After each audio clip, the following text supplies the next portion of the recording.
Hello everyone and welcome to episode 15 of Wildwood Zoo.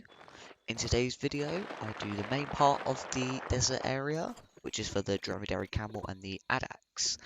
As you can see, I haven't got any other desert creatures, just these two, but I think they fit quite well. Um, while the Addax only lives in deserts, the Dromedary Camel do live in some grassland areas as well, but it is what it is. Um, I also extended this area. Back out a little bit because it didn't seem like they had enough space, and the oasis I wanted to put in, as I did a little bit work off camera just beforehand. I figured that their traversable area after I did it was atrocious and they needed that area but somewhere else. But that's quite a good area to separate that from the striped hyena, and I kind of want to make that a little bit incorporated into the striped hyena can see the dromedary camel and the addax. In the wild, I'm not too sure whether the striped hyena kills them or hunts them. I'm not too sure. I doubt it. Maybe the dromedary camel, because they are domesticated, but I'm not too sure. But yeah. Yeah, I hope you enjoyed today's video. If you could leave a like, subscribe, and comment if you want to be named after an animal. I would want to be named after a camel, personally, but yeah, we'll see. Uh, yeah, if you enjoyed today's episode, please leave a comment telling me that you enjoyed it and you want to see more because I'm big-headed and I like that. Um, yeah, I'll pop in the middle to give some dromedary camel and addax facts, and I'll also pop in at the end to say some what I might do for the future episodes and my plan for the Straptina habitat, which we'll see next episode. And at the time of recording this, I haven't made it yet, so we'll see. Yeah, see you then. Bye.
Hello and welcome to the part of the video where I share some facts about the Addax and Dromedary Camel. I'm going to start with the Addax as that is first in the alphabet. The Addax is one of the rarest animals, well, rarest mammal in Africa because there's only about 100 in the wild. It says in Planet Zoo, but I'm pretty sure there's just a little over 100. I've actually seen an Addax before, a pair of them, and I've actually seen them fight, which is quite cool. But yeah, they are very arid animals. They live in the deserts only, and some of the stony moor conditions, which is why I've got the oasis in the area. They live about 19 years in captivity, which is quite a long time. They live about the same in the wild. They're not too, like, what do you call it? Like, diverse in the fact they kind of don't live very long in the wild and then live longer in captivity because most animals do that, but they don't. But yeah, they actually change coats in different seasons. So you'll see in the winter they might be this darker grey-brown colour, whilst in the summer they'll be more white. And my guess for this is because in the winter, in the deserts particularly, I might be wrong about this. I'd imagine it's colder. So they would have more darker coats to absorb as much light as possible, while in the summer they have this white coat because it gets too hot and it's to reflect that heat. But yeah, they mostly eat grass and leaves. They're basically whatever they can get because in the deserts there's not much. But yeah, they are predated by obviously us for their horns, and I'm pretty sure they're used in probably medicine. They always are. But they also are hunted by lions, leopards, cheetahs, and wild dogs. They are very slow as well, so that's why they don't run very far. And some interesting adaptations. They have wide feet, and they barely need to drink, and also can digest things that would scratch our insides to pieces, such as leaves from shrubs, herbs, bushes, as well as grasses. So that means they kind of eat very coarse foods, and it would completely mess up our digestive system, especially us, because well, people who are more used to, let's say, urban conditions, because in like the US or the Europe, most people there would probably have very soft systems and stomachs, but or native people to Africa and maybe the Amazonian tribes, they're the only ones I can think of, probably have more resistant ones because they can do it, like digest easier. But yeah, um, as most desert animals, they are nocturnal, particularly in the summer when the desert is at its hottest. But they will shelter from the sun in shady spots and dig into the sand to protect themselves from sandstorms. Most animals do this, most hoof in the desert regions do this. But yeah, I'll go on to the camels as they do live in the deserts as well. Um, but yeah, they while they're right now, they were popular and they were actually sacred animals to the ancient Egyptians. But their population has declined over the last century and left them in maybe double digits, maybe triple digits. But what we know of them so far is that they are matriarchal, which means they form herds of around 20, and the males and females both have horns. And yeah, the males usually kind of just are there, but the females are smaller than the males, so you can tell a difference in some ways. But yeah, as I said, they were domesticated by the Egyptians. They're known there. They're written like hieroglyphics and Egyptian artwork, which is really cool. As you obviously can tell, they probably once roamed Egypt because that's northern Africa. But yeah, but the first domesticated animal I think was a goat around 10,000 years ago, and then geese after about 7,000 years ago. And this is known because of the hieroglyphics and artwork of the Egyptians. There's not much after that, but they're the main ones.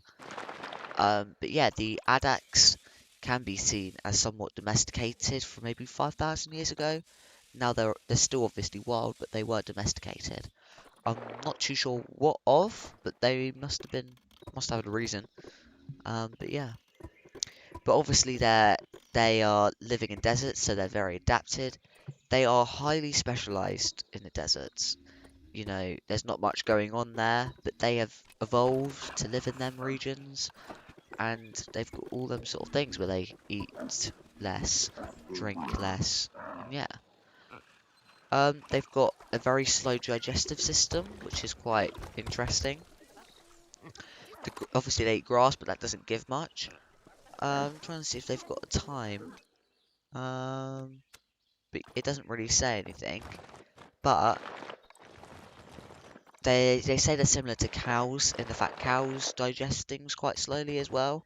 But yeah, it's mostly saying that because they've got less water and less food, they kind of take it in slower so they get more from it. That doesn't make much sense, but that's how they work. But they may be the third large African mammal species to go extinct in recent times because they're just people just love killing animals. Don't know why. But yeah, they are, as I said, there's not many left. They reckon there's about 100 and 200 left in the wild, and along with some of the other ones, such as the blue antelope and the scimitar horned oryx, it might make up the trio of recent extinctions in North Africa. Because the scimitar horned oryx is extinct in the wild, classified as extinct in the wild, and the blue antelope is also classified as that. Actually, I've never seen a blue antelope before. I'm gonna search this up real quick. Let's have a look. Oh yeah, I have seen them before. Yeah. I wonder, are they still extinct?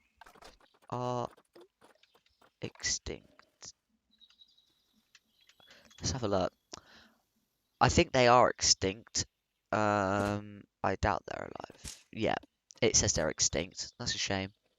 Oh, okay. So, oh, okay. They are in the genus of antelope, but more closely related to the sable antelope, which we have in Planet Zoo as well. Interesting.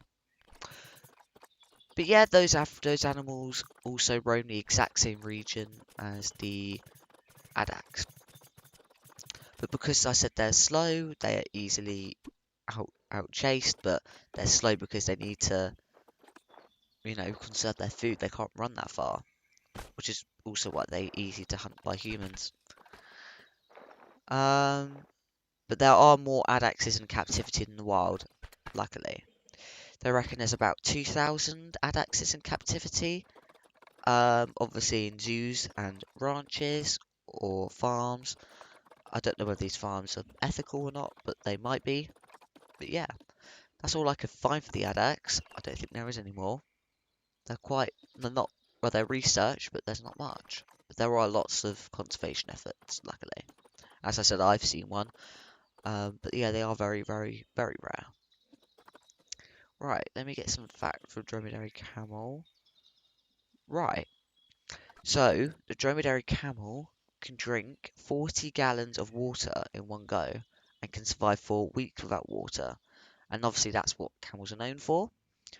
But one thing that does annoy me with camels is that people think the dromedary's camel hump is to store water. It's not. It is a store of fat and nutrients, which when they don't have much food required, like when they're scaling long distances to find the next one, they will use that nutrients from that hump and use it. And sometimes you can see the hump a bit deflated, which is quite funny. But yeah, the as you know, the desert is very hot, and it ranges from -degrees to 40 degrees. This is Celsius, so very, very. So that's about what is it, 70, 100 degree Fahrenheit? I can't remember, but yeah. But they are known to travel long distances. These dromedary camels, like the Bactrian camel, they are also known as the ships of the desert, and they can carry heavy loads over long distances. So there is a famous saying which goes way back where it's like the last straw on the camel's back. That is basically saying that they can carry so much, but they can only carry a limit, which is quite nice. But yeah, that is a story of them overdoing a camel, even though they carry so much. But yeah, dromedary camels have very unique foot pads as well. They're they're broad and leathery, which adapts them to desert life, helping them move over sand without sinking. But luckily for the camel, they are seen as domesticated, which means they're widespread, and they're not only found in North Africa, they are found across many areas, such as the Sicily Islands, and I'm pretty sure in Spain as well they're domesticated. But they are easy to keep in captivity, and yeah, they're quite common in captivity. But in their natural habitat, dromedary camels have very few natural predators because their size and because there's so many of them in a group. They're not very seen, but obviously they're young, and the weak camels can be attacked by wolves and lions. Obviously, because they've got larger range than the Addax, so they can be attacked by wolves. Um, but yeah, but there's not many lions in the deserts of Africa. It's very rare to see them. But dromedary camels aren't only in deserts; they do go around grasslands. So yeah, they are very strong animals as well. Um, as you know, a horse may be seen as strong, but camels, they will have, because their hooves are a lot broader and leathery, it will hurt more in a way. Um, Obviously horses have, I don't know what they have, but they keratin, like toenails, on their hooves. I'm not too sure. I can't remember. I think they are, aren't they? The same as hoof stock. Well, all hoof stock do a big kick, but camels do hurt, I'd imagine. But yeah, the camels, dromedary camel, also known as the Arabian camel, but there are two subspecies, and I've mentioned the one before, which is the Bactrian camel. The difference between them is that the Bactrian camel has two humps, while the dromedary camel has one hump, and also the dromedary camel is a little bit more domesticated, but the Bactrian camel lives in Asia and colder climates, so yeah. Right, I think that's all I can find. But yeah. Oh yeah, another thing to mention is that dromedary camel is extremely tall. I don't think people understand the size of them. They're larger than horses, and they are range about from 7 feet tall in some cases. About just over about 6'7", I reckon. So yeah, you don't want to be near these guys. They're very tall. Definitely taller than me. But yeah. Yeah, I'll pop in at the end of the video and tell you a little briefing about what I'm going to do next episode. See you then. Bye.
everyone to the end of this episode of Wildwood Zoo. I hope you enjoyed the Dromedary Camel and Addax habitat. I think it's pretty good. Don't think it's my best habitat, but I think it does the job and gives them lots of space. But yeah, if you could leave a like, subscribe, and comment if you want to be named after an animal. But yeah. Also, I said at the start and in the middle, I would give some facts, not facts, some tips on what I might do for the striped hyena habitat. Um, Not much really. I'm thinking keeping it, maybe make it like a boneyard. I'd like to do. I think that'd be pretty cool. Give them some things to weave in and out on. I might sink this one into the floor as well because I'm afraid they might eat people. But yeah, see you next episode on where I build the striped hyena habitat then. Bye.